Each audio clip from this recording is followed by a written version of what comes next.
Assalamualaikum warahmatullahi wabarakatuh. Perkenalkan, saya Arofil Kondisa Putra dengan NIM 4512421 Di sini saya akan melakukan sebuah praktikum mengenai reproduksi sel. Untuk lebih jelasnya, silakan simak video ini sampai selesai. Terima kasih. Baik, langsung saja kita ke praktikumnya di sini. Seperti yang sudah dibilang tadi bahwa sekarang saya akan melakukan praktikum mengenai uh, mitosis ya, mitosis yang terjadi pada ujung akar bawang. Sebelumnya saya jelaskan terlebih dahulu mengenai mitosis. Mitosis merupakan peristiwa pembelahan sel yang menghasilkan dua sel anak dengan jumlah kromosom yang sama seperti sel induknya.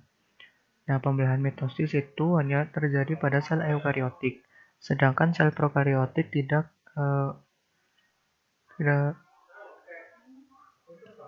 tidak melakukan ya pembelahan mitosisnya. Karena sel prokariotik itu tidak memiliki nukleus atau inti sel, membran inti sel, dan mitokondria. Sedangkan pada proses mitosis itu memerlukan organel-organel tersebut. Proses pembelahan mitosis terjadi di semua sel-sel tubuh atau somatis, kecuali sel-sel kelamin atau gamet. Pada tumbuhan, pembelahan mitosis terjadi di jaringan meristem, seperti ujung akar dan tunas batang. Pembelahan mitosis berfungsi untuk pertumbuhan sel tubuh, mengganti sel-sel yang rusak atau regenerasi, dan mempertahankan jumlah kromosomnya. Nah, pada uh, mitosis ini itu ada 4 tahapan. Yang pertama itu ada tahap interfase, yang kedua profase, lalu metafase, anafase, dan yang terakhir adalah telofase. Selanjutnya kita akan langsung saja ke praktikumnya. Di sini saya sudah menampilkan lab mayanya ya, atau virtual lab. Sebelum ke praktikum kita menonton atau melihat video animasinya terlebih dahulu supaya kita tahu ya bagaimana langkah-langkah dan apa saja yang dibutuhkan dalam praktikumnya. Langsung saja kita tonton ya.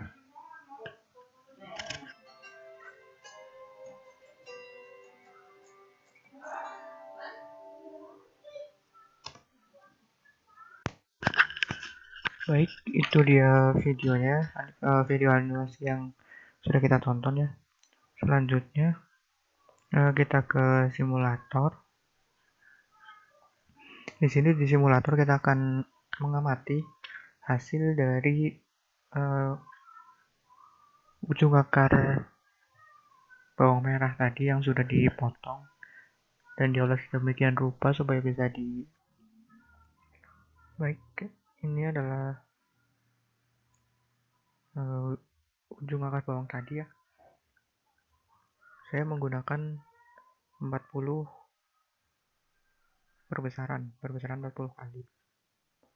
Selanjutnya nanti di sini kita akan mencari tahapan-tahapan dari proses mitosis itu satu persatu, mulai dari tahap interfase, profase, metafase, anafase, sampai telofase ya.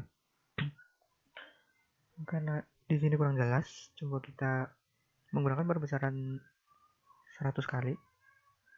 Baik, di sini sudah jelas ya.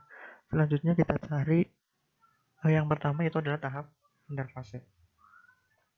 Baik, mari kita cari di sini yang berada di tahap interfase itu yang mana ya, kita cari dulu.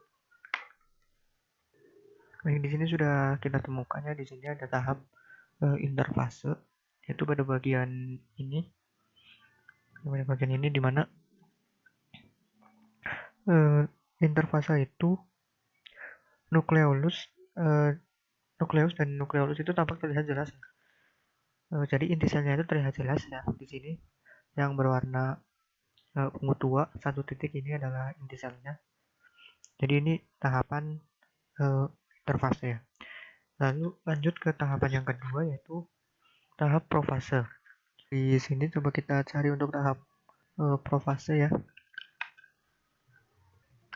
Oke, untuk tahap profase di sini kita temukannya di sini. Bisa kita lihat di sini kromosomnya. Jadi di sini kromosomnya itu sudah terlihat ya.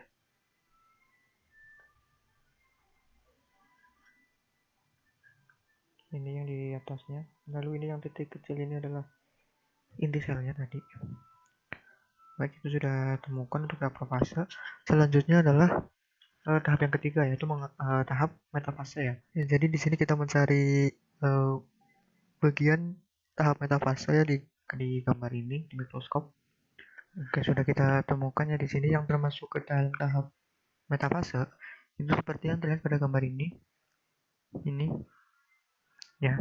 Jadi gambar tersebut dapat dilihat bahwa pasangan kromatidnya itu sudah di bagian tengah. Pasangan kromatidnya itu sudah ada di bagian tengah sel ini. Oke, selanjutnya tahap yang keempat yaitu tahap anafase. Coba kita cari di sini yang termasuk ke dalam tahap anafase. Oke, di sini yang termasuk ke dalam tahap anafase pada gambar di sini ya. Itu seperti ini ya. Ini termasuk ke tahap anafase ya, karena kromosomnya sudah ke kutub yang berlawanan. Dan ya, setelah tahap anafase itu ada tahap telofase. Sebelum pada gambar yang pada tahap telofase, di sini saya akan membenarkan tadi yang termasuk ke dalam anafase ya.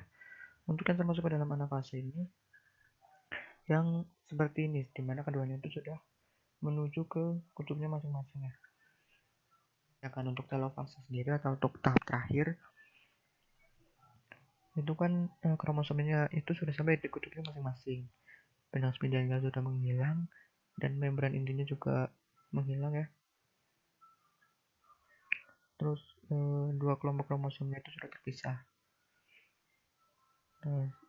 Selnya itu telah membelah dan menghasilkan dua sel anak dengan kromosom diploid. Itu jadi di sini seharusnya sudah ada dua nukleus ya, seperti ini. Di sini bisa kita lihat sudah ada dua inti di sini atau dua kromosom di sini yang berkumpul ya, ada dua. Ini termasuk ke dalam tahap telofase. Ada juga yang seperti ini.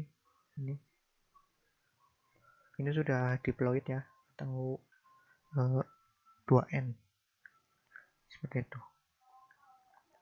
Coba kita kembalikan ke 40 ini.